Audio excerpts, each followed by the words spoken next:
Bonjour à tous. J'aimerais vous accueillir tous dans cette deuxième partie de notre culte et de souhaiter à la bienvenue à d'éventuels visiteurs. Sentez-vous chez vous. Vous êtes dans la maison du Seigneur et nous allons partager ensemble les bénédictions de ce sabbat. Bon sabbat à tous.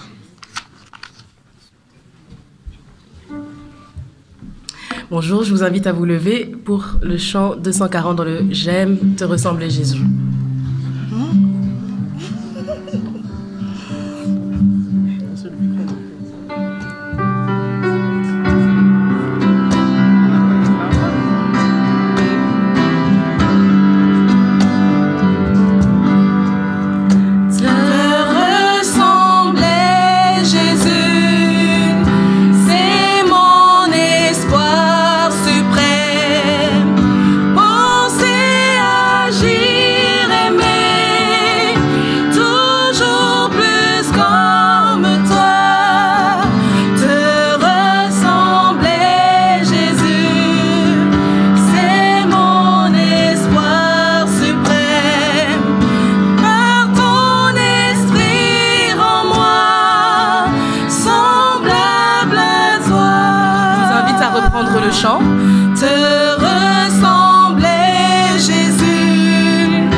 Pour la prière.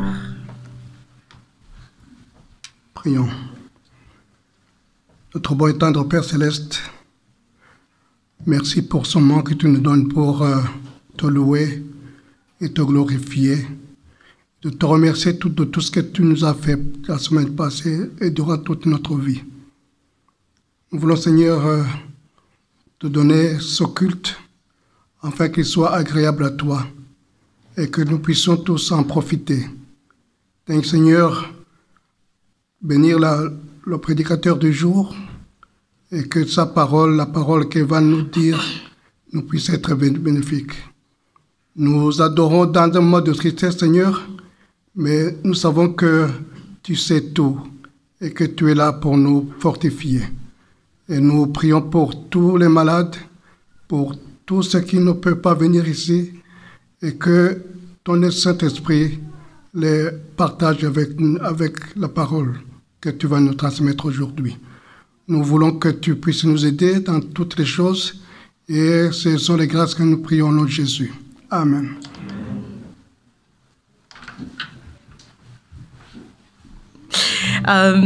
Pour introduire ce chant, je vais juste lire le psaume 71 au verset 23, qui dit « Oui, ma bouche criera de joie quand je jouerai pour toi, car tu m'as sauvé la vie. » Et j'aimerais qu'aujourd'hui, pendant ce moment de louange, on se remémore ces paroles et qu'on puisse crier de joie vers le Seigneur, car il nous a sauvés.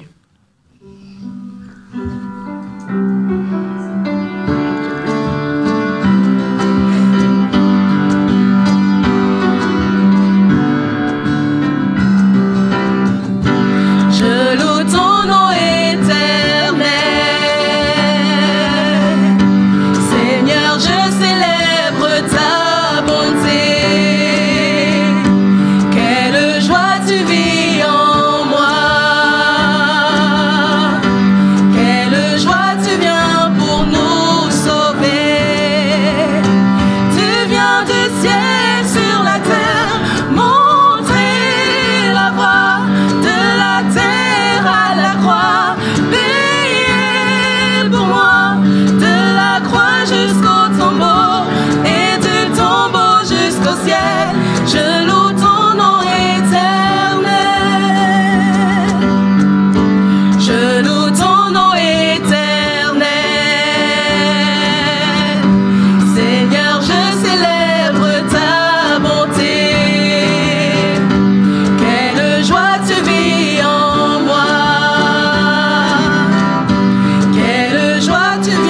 encore une fois la strophe.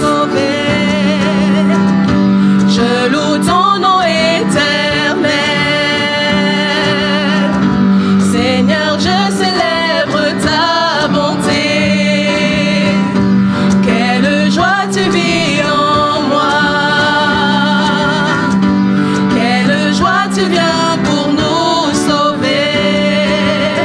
Tu viens du ciel sur la terre, montrer la voie de la terre à la croix, payer pour moi de la croix jusqu'au tombeau et du tombeau jusqu'au ciel. Je loue ton nom éternel. Je loue ton nom éternel encore une fois. Je loue ton nom éternel. Une dernière fois. Je loue ton nom éternel. Amen, amen. Je vous invite à vous asseoir. Je vous invite à ouvrir vos Bibles dans le livre d'Ésaïe, au chapitre 55, versets 6 à 7.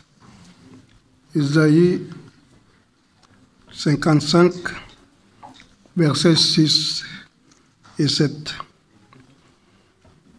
Cherchez l'Éternel pendant qu'il se trouve, invoquez-le tandis qu'il est prêt, que le méchant abandonne sa voie et l'homme de rien de ses pensées.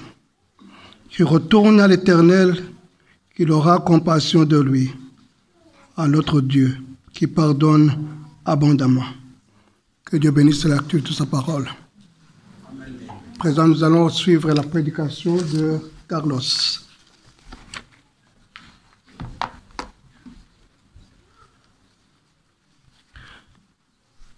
Bonjour à vous tous. Pour nous, en tant qu'Église, ça a été une semaine triste, puisque nous avons perdu un très cher frère.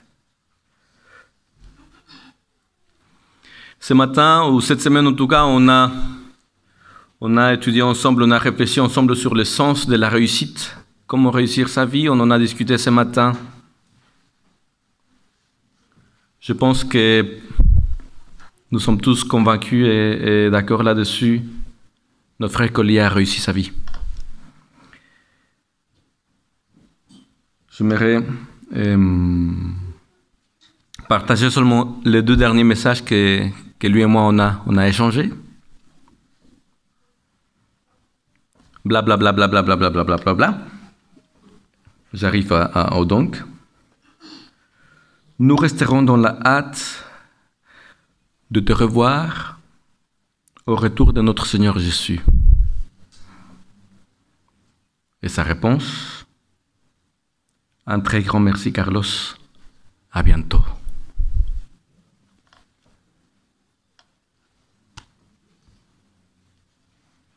Ésaïe 55, versets 6 et 7.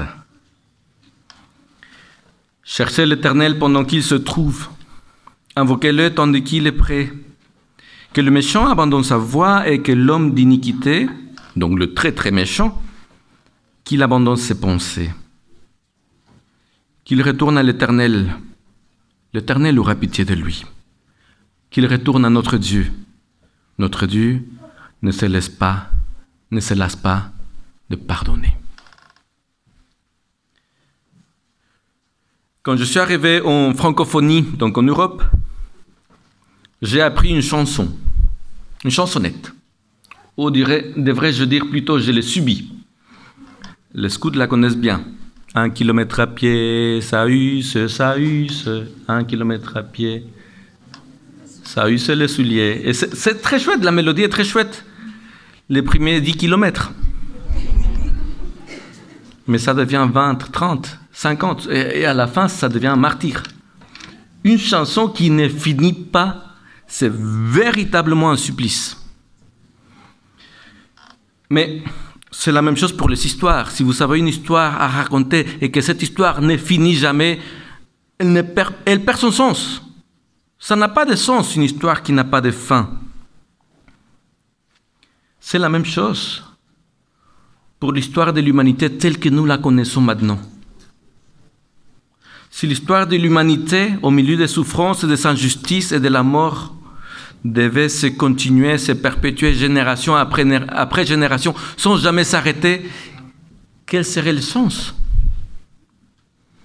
Alors, on n'aurait qu'à dire, comme certaines personnes disent, mangeons, buvons, car demain, nous mourrons.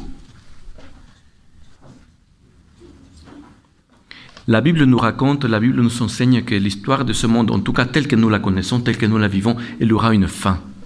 Et cette fin, elle ne sera pas entre les mains des humains. C'est-à-dire, ce n'est pas l'humain qui va finir par s'autodétruire. Et on est bien parti là-dessus pour ça.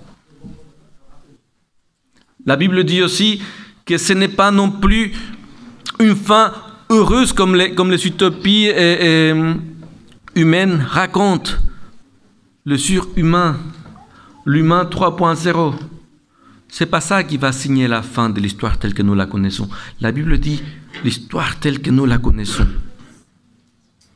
elle est entre les mains de Dieu. Et ce qui signe la fin de cette histoire, ce chapitre de l'Hébreu en tout cas, c'est le retour de Jésus. Pour la Bible, le retour de Jésus donne sens à notre histoire collective, notre histoire individuelle. Parce qu'en effet, quand on sait que Jésus revient,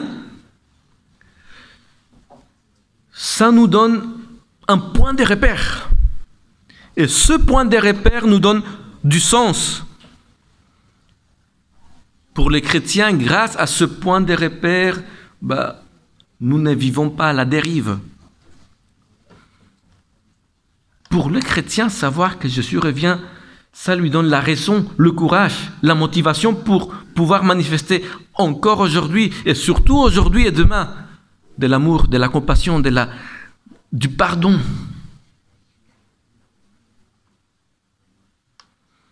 C'est vrai, ça ne sera pas toujours facile de manifester du pardon à des imbéciles qui nous font du mal.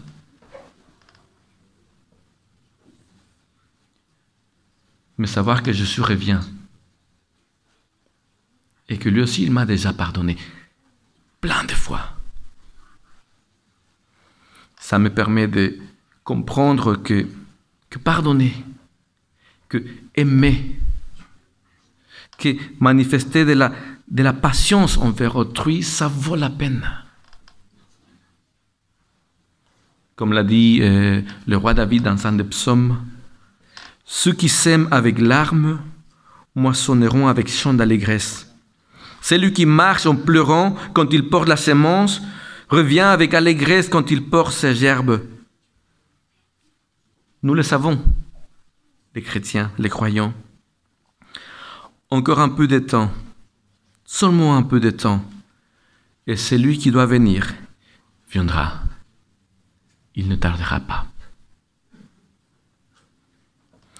Peut-être un mot pour expliquer le psaume que j'ai lu.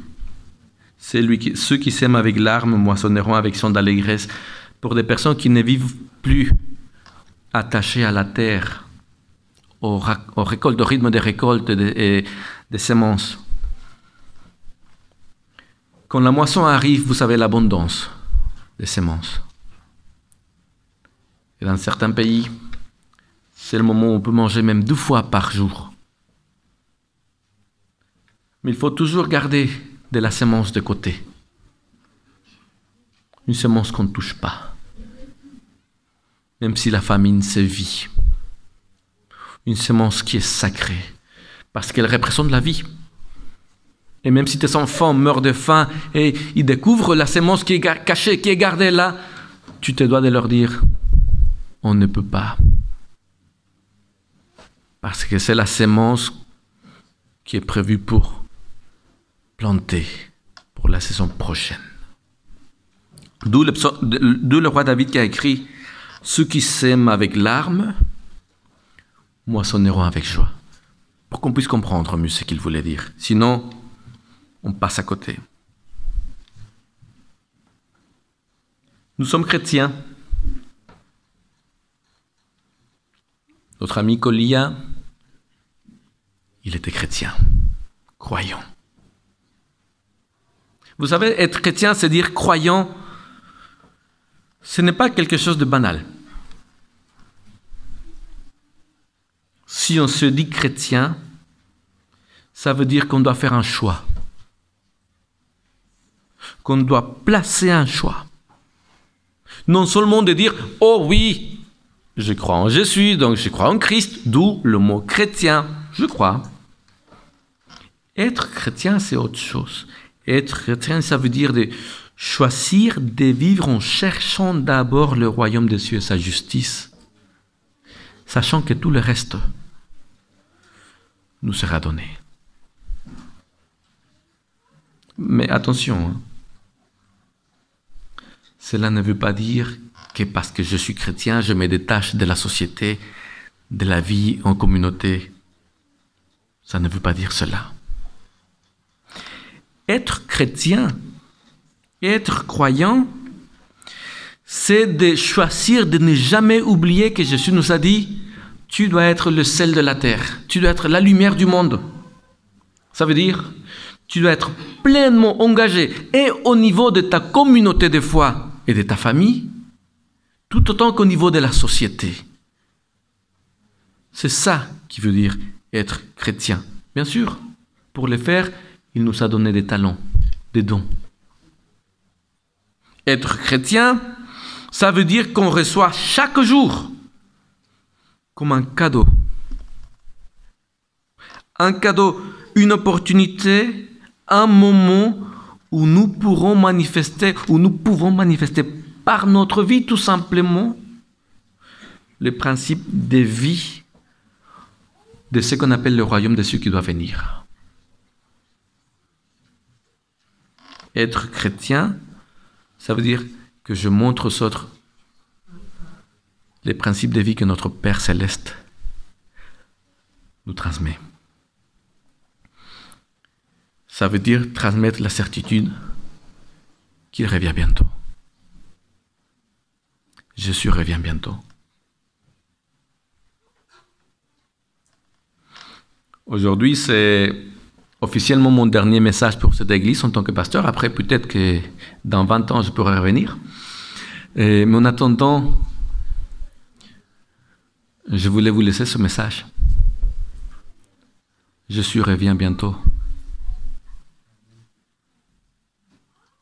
Je voulais vous inviter à faire ce choix, le choix de Kolia, le choix de beaucoup parmi nous. Et j'aime à croire le choix de nous tous. Jésus revient. Mais alors si Jésus revient, nous devons être prêts à le rencontrer en tant qu'Église, bien sûr, mais aussi en tant que personne. Et une question mène toujours à une autre question, en tout cas souvent. Comment est-ce qu'on se prépare à recevoir Jésus? Concrètement, comment faire? Peut-être que nous pourrions commencer pour ne plus avoir peur de Jésus, des Dieu, ne plus avoir peur du jugement.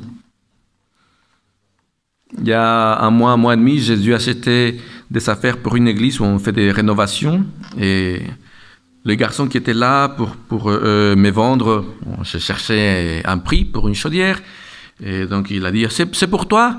Non, je lui dis, c'est pour mon église. Hein, pour ton église. Vous savez, c'est très rare de croiser un pasteur dans la vie comme ça.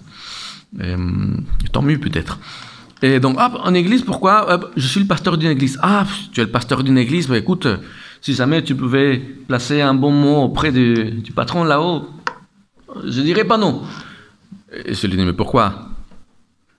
T'as peur de lui? Il m'a dit, disons que peut-être que quand on va se voir, il y aura des choses à me dire. Peut-être que être prêt pour recevoir Jésus commence par arrêter d'avoir peur de lui.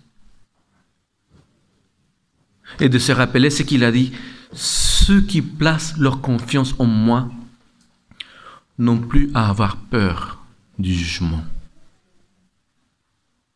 Parce qu'ils n'ont plus rien de quoi être condamnés. Bien sûr, être prêt à recevoir Jésus, on pourrait dire aussi, si j'ai placé ma confiance en Jésus,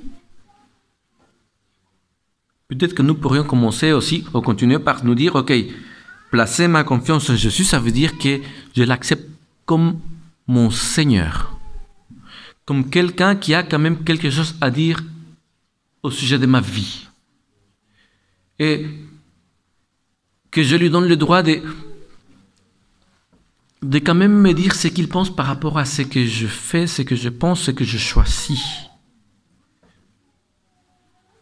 Peut-être qu'être prêt à recevoir Jésus pour quand il revient, ça veut dire aussi commencer à vivre comme des personnes qui ont déjà été sauvées,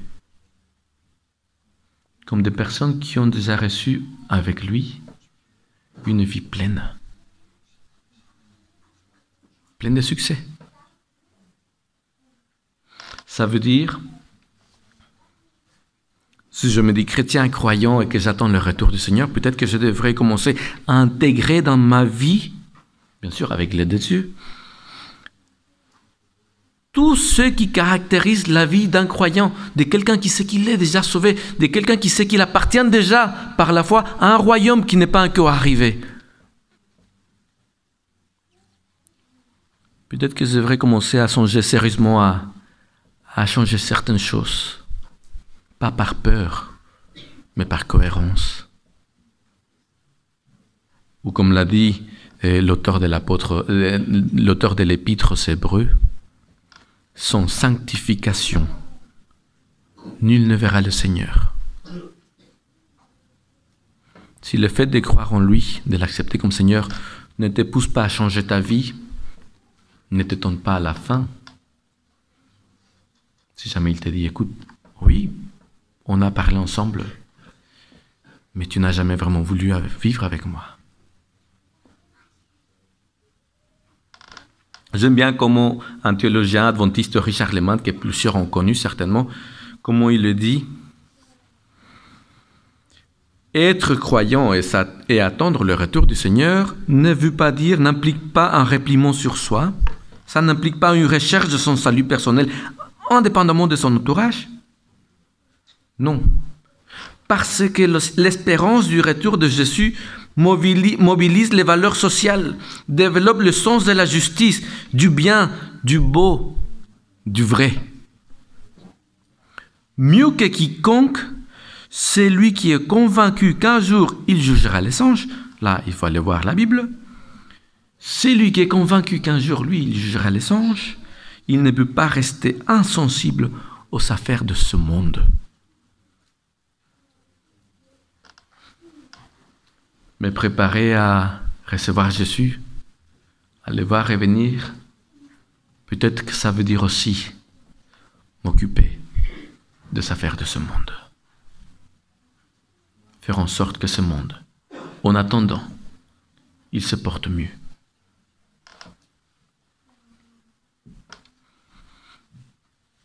Qu'est-ce que ça veut dire? Je suis croyant. Je crois que Jésus revient. Je dis, il est mon Seigneur, donc je lui donne un droit de regard et de parole sur ma vie.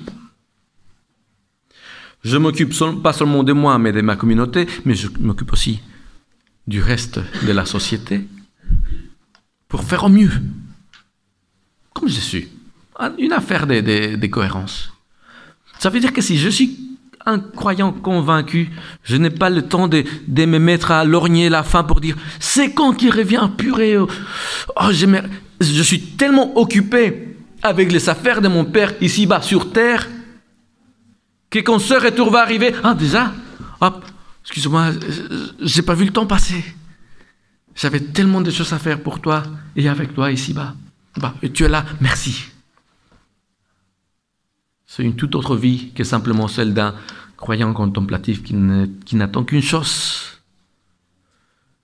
Que Dieu vienne de là, loin où il est, en oubliant tout ce qui est ici en bas. Ça n'a rien à voir avec ce que la Bible enseigne.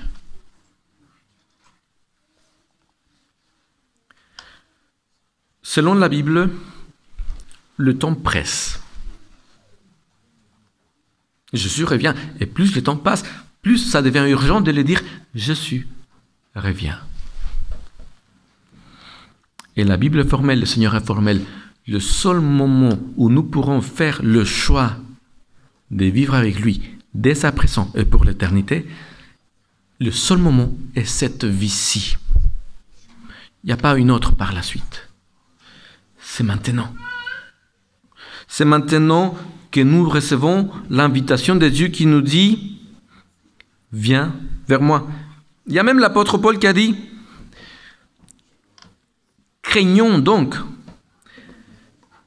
C'est-à-dire, prenons cela vraiment sérieux, tandis que la promesse de son repos subsiste encore, pour que personne ne paraisse être arrivé trop tard. Je vais le dire dans d'autres mots.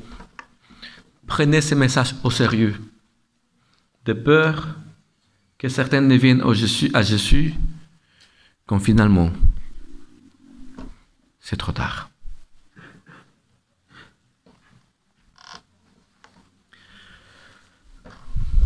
Chère Église, chers amis, je pense qu'il est temps que c'est urgent de prendre position pour Dieu. De dire, je veux faire partie de ta famille, non seulement parce que je fréquente ta famille, mais parce que je fais le choix d'adhérer à ta famille. Je veux te reconnaître devant tous les autres, non seulement comme mon Seigneur, comme mon Sauveur. Je veux t'appeler Papa, Abba. Je veux être ton fils. Non pas parce qu'il le faut, non pas pour fuir une mort éternelle ou une punition, mais parce que je le veux, parce que je te veux, parce que je t'aime. Parce que je ne pourrais pas vivre autrement qu'avec toi.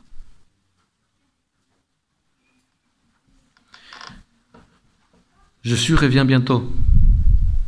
Et il va accomplir toutes les promesses de son Père. Il va accomplir toutes ces promesses en faveur de ceux qui auront choisi librement et de tout leur cœur de lui accorder définitivement leur confiance. Et qui auront vécu cette attente dans la joie et invitant d'autres à participer de cette joie.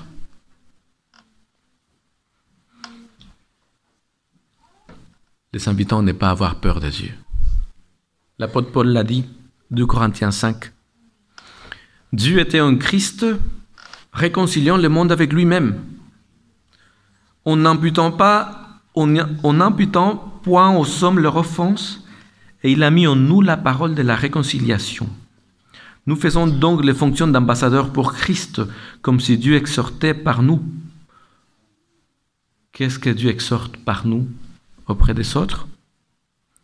Nous vous supplions, au nom du Christ, soyez réconciliés avec Dieu. Jésus revient. Ça fait plus de 2000 ans qu'on le dit. Jésus revient bientôt. Ça fait plus de 2000 ans qu'on le dit. D'accord, mais c'est quand que Jésus revient? En toute honnêteté, nous ne le savons pas. Mais nous savons que tout ce que nous avons à disposition, c'est cette vie-ci pour choisir d'être avec lui. Paul l'a dit à quelqu'un qu'il appréciait beaucoup, qu'il a tellement apprécié, qu'il a tellement aimé, qu'il a considéré son fils. Il lui a dit, la promesse, c'est pour nous. C'est pour nos enfants. C'est pour tous ceux qui ont aimé et qui auront aimé et attendu son retour. Je crois à ce que le Seigneur nous dit dans la Bible. Et la Bible dit qu'il revient bientôt. Quelle est la délivrance de cette vie où il a, oui, du bonheur, mais aussi beaucoup de souffrance, que cette délivrance est proche. Si je crois à ce que la Bible dit, c'est le moment de lever les têtes, c'est le moment de porter nos regards vers celui qui vient. Celui qui vient porter le salut à ceux qui l'ont attendu. La Bible dit, c'est maintenant. Maintenant, c'est le temps favorable. Et la Bible dit, mais écoute, il n'y a pas que des promesses. Il n'y a pas qu'un pardon que Dieu veut t'apporter. Oui, bien sûr, il veut te pardonner. Mais plus encore que te pardonner, parce que le pardon, c'est nécessaire, mais ça ne sert à rien de recevoir le pardon de Dieu si tu restes fondamentalement le même. Dieu veut t'apporter. Et son pardon est t'aider à changer pour que tu deviennes la meilleure version de toi-même. En l'attendant. Non seulement je veux te faire devenir la meilleure version de toi-même, mais je veux aussi te donner la force pour que, en étant avec moi, en attendant que je revienne, tu puisses rester debout et vivre pleinement ta vie des croyants là où tu es. Et apporter, quoi qu'il arrive, ce que tu peux apporter en mon nom aux autres. Apocalypse 3, 20. C'est Jésus qui parle. Je suis à la porte et je frappe. Si quelqu'un entend ma voix et ouvre la porte, j'entrerai chez lui. Je souperai avec lui et lui avec moi. Le prophète Ésaïe l'avait déjà dit bien longtemps avant. Cherchez l'Éternel pendant qu'il se trouve. Invoquez-le tandis qu'il est prêt. Que le méchant abandonne sa voie et que l'homme d'iniquité ses pensées. Qu'il retourne à l'Éternel, qui aura pitié de lui, à notre Dieu qui ne se lasse pas de pardonner. Chers amis, Jésus nous appelle. Et pour la réponse, s'il vous plaît, n'attendons pas demain. Aujourd'hui, c'est le jour de sa grâce. Amen.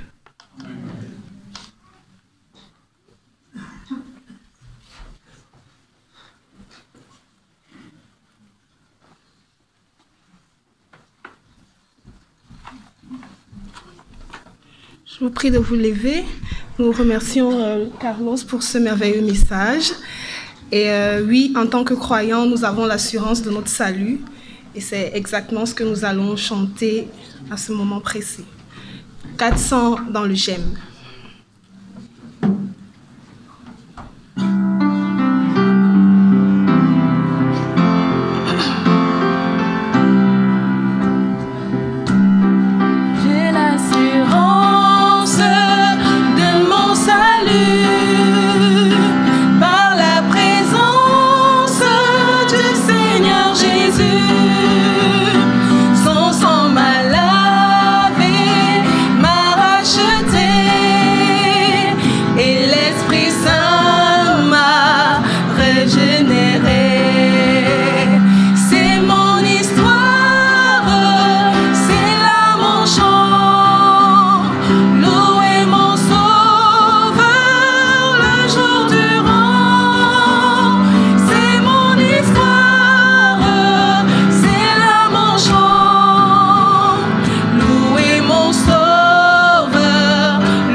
Amen.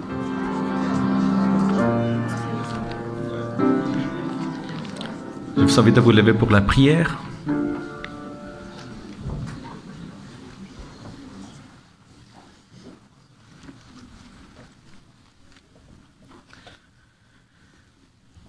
Seigneur notre Dieu, c'est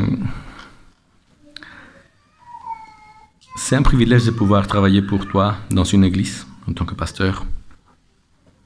C'est une grosse responsabilité et je suis fier, content que l'église de Woluwe puisse rester entre de bonnes mains.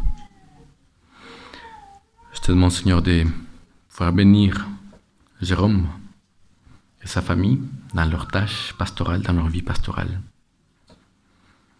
Je te demande de bénir cette église, de continuer à l'accompagner, la remplir de bienveillance, d'amour, d'esprit d'écoute, de patience. Qu'elle puisse, Seigneur, s'aidant les uns les autres, qu'elle puisse être prête pour ton retour. Et que ton retour puisse être aussi rapide que tu le promets. Seigneur, parfois on ne prend pas vraiment la mesure de ce que ça veut dire de choisir en ta faveur. Et on laisse traîner. On se dit, c'est pas le moment. Je suis pas prêt. J'ai d'autres choses à faire, peut-être, qui ne vont pas trop plaire le Seigneur. Non, d'abord je le fais, après je vais vers lui. Mais c'est pas comme ça que tu fais des calculs, Seigneur. Tu nous appelles à te donner notre cœur tel qu'il est. Tel qu'il est. Pour la suite, c'est en marchant avec toi que les choses peuvent et vont changer. Alors, Seigneur, si ce matin, ton Saint-Esprit parle le cœur de tes enfants et les invite à se donner pleinement à toi, alors, Seigneur, que ce choix puisse rester gravé dans leur cœur et qu'ils puissent, Seigneur, faire les pas nécessaires pour déclarer devant l'humanité entière qu'ils te choisissent comme leur Père, pas parce qu'il le faut ou parce qu'ils veulent échapper à une mauvaise destinée, mais parce qu'ils t'aiment. Garde cette église en ton amour au nom de Jésus. Amen.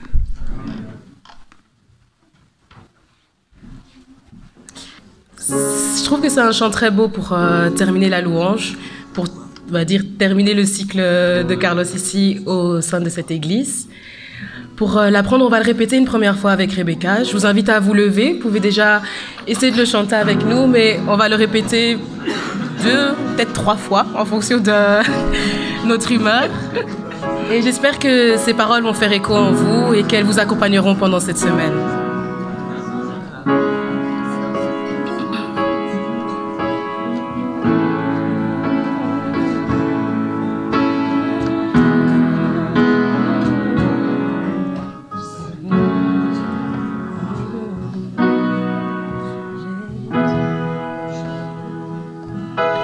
Je sais qu'un jour mes yeux verront Jésus. Je sais qu'un jour mes yeux verront Jésus. Si je marche jusqu'au bout par la foi et malgré tout, je sais qu'un jour mes yeux verront Jésus. On peut le répéter une nouvelle fois. Je sais qu'un jour mes yeux verront Jésus. Je sais qu'un jour mes yeux verront Jésus. Si je marche jusqu'au bout par la foi et malgré tout, je sais qu'un jour mes yeux verront Jésus. Amen.